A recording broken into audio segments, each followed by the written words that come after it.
Nós estamos recebendo hoje aqui no Opção Play a coordenadora operacional do Plano Diretor e também superintendente de planejamento urbano da Prefeitura, Zilma Campos Peixoto. Bem-vinda, Zilma. Obrigada.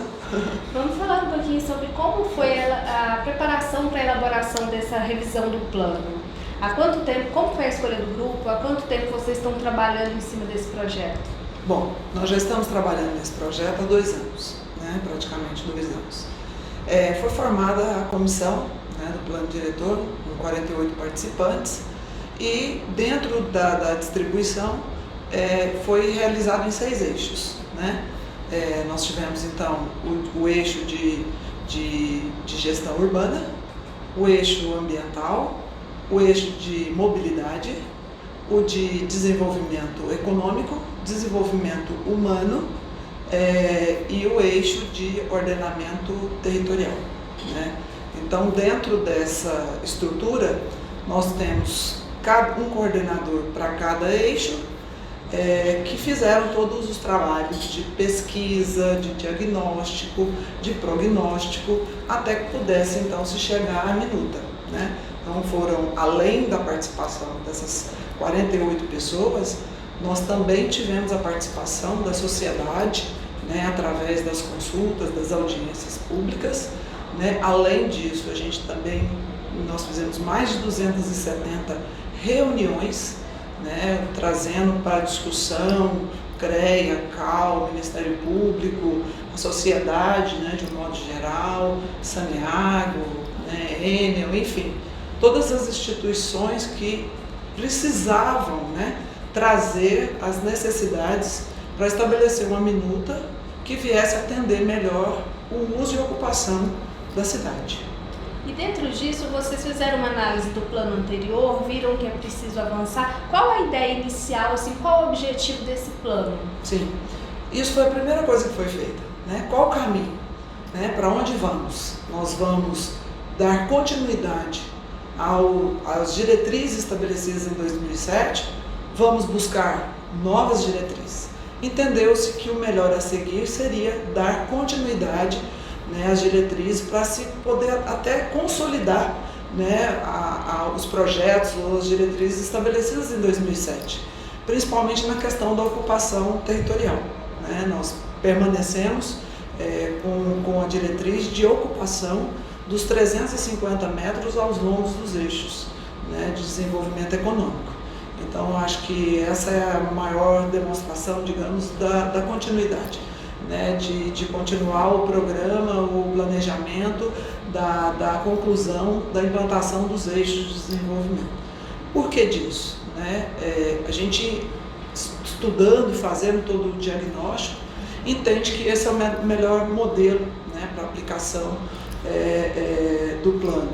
Então, a gente fez a opção de continuar por adensar ao longo dos eixos, de tal forma também a privilegiar a mobilidade, porque você está adensando aonde você pode garantir o transporte público, e a ocupação das atividades, porque ao longo desses eixos você tem uma permissão maior de também trazer a questão da ocupação pela atividade econômica, ou seja, permitir que as pessoas morem aonde o emprego está, aonde o transporte está, de tal forma que até a forma do município fazer os seus investimentos em estrutura, seja de rede viária, seja de implantação de equipamentos urbanos e comunitários, seja facilitada, escolas, creches.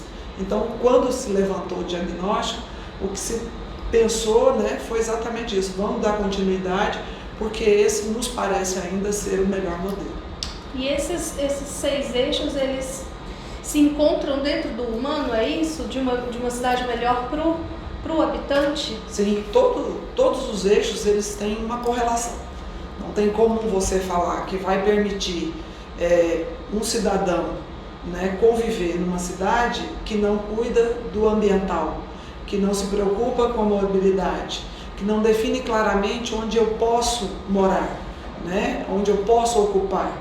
E esse cidadão precisa do emprego, precisa da renda. né? Então, quando a gente faz esse detalhamento, é perfeito essa sincronia, é necessário para se atender. Quando a gente fala do lado do eixo desenvolvimento humano, nós estamos falando de segurança, nós estamos falando de escola, né? Nós estamos falando de saúde. Então, para que isso tudo aconteça, eu preciso ter todos esses eixos nessa ordem, né? Porque a escola, onde que ela vai ser colocada? Onde eu vou dançar, né? Eu preciso pensar onde mais eu tenho a presença das pessoas e aonde eu devo levar o meu equipamento, né? Para onde vai o transporte, né? Por que aplicar ou consolidar aqueles eixos de desenvolvimento do transporte? É exatamente para atender o cidadão, né? Então, tudo é nessa vertente. O plano agora está em tramitação na Câmara Municipal. Isso. E há um desencontro de informações sobre alguns pontos específicos. Um deles é sobre expansão urbana.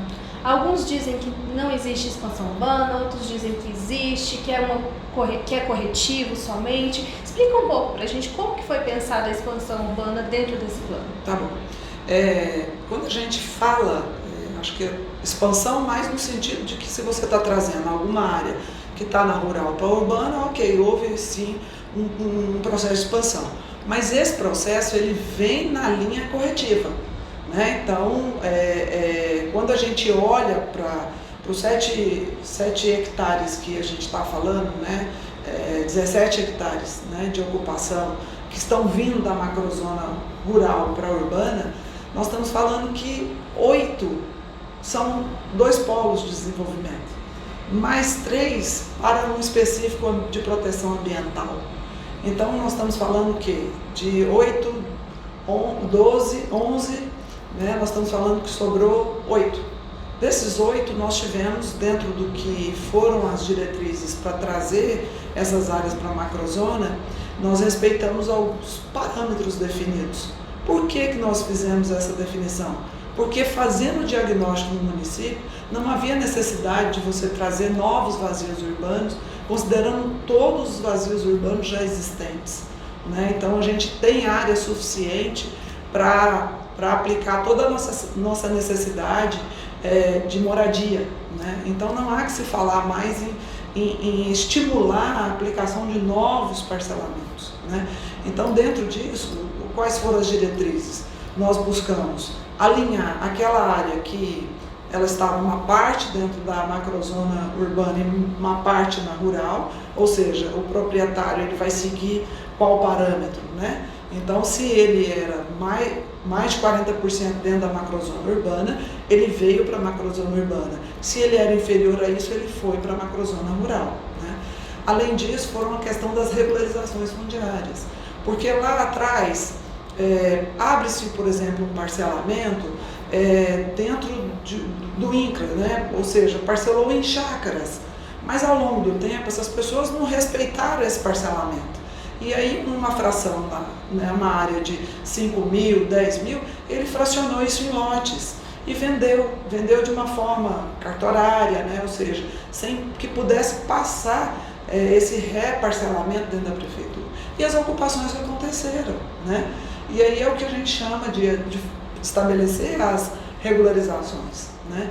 E a gente está trazendo um volume significativo dentro dessas regularizações, e os bairros contemplados estão no texto da lei, né? A gente está falando aí do IP, nós estamos falando do Núcleo Bandeirantes, nós estamos falando do Antônio Barbosa, enfim, alguns que já estão ocupados. Então, quando a gente fala que é corretivo, é porque não estou trazendo essa área para que ela seja ocupada. Essa área está efetivamente ocupada, entendeu? E aí o que sobrou? Sobrou esses outros ajustes. Nós temos um bairro que foi parcelado e que a marcação, ou seja, o limite desse bairro, ele gerou uma faixa, né? Que o parcelamento ficou na macrozona. Eu tive uma faixa que, fora o limite do parcelamento, como macrozona construída, eu trouxe o rural para cá e fiz a limitação, né? Ou seja, devolvi essa área para o rural.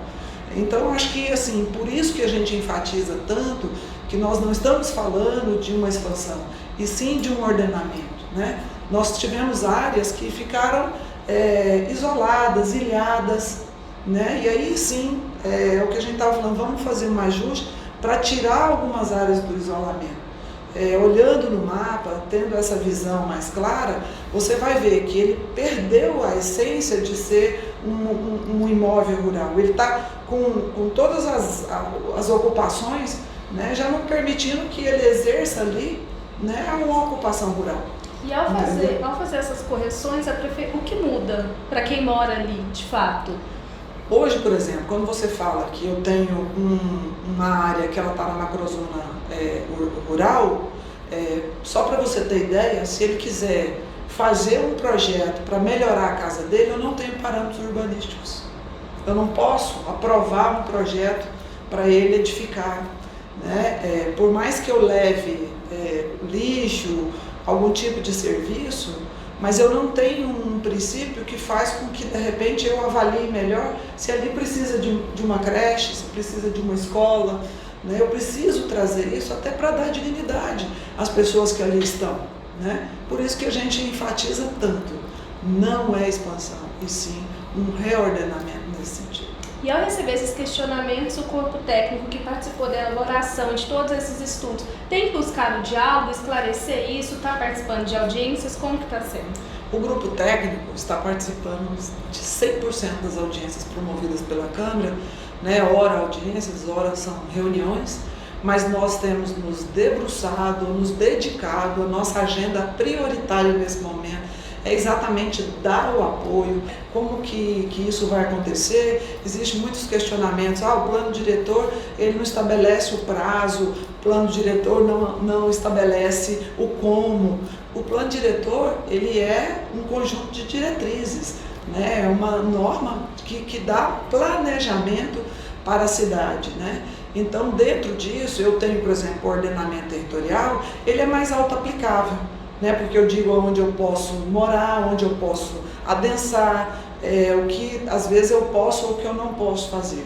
Os demais eixos, eles estabelecem programas, né? Planos. Então, muito do plano diretor ele vai ser atendido em outras leis complementares, em planos setoriais. Então, é importante a nossa presença nessas reuniões, nessas audiências, a fim até de esclarecer, né? Principalmente assim, o que traz o plano, o que muda, qual é a diferença de 2007 para agora, né? Então, nós temos procurado estar em 100% desses eventos, fazendo esse esclarecimento tanto aos vereadores quanto à comunidade. Certinho, muito obrigada, Zila.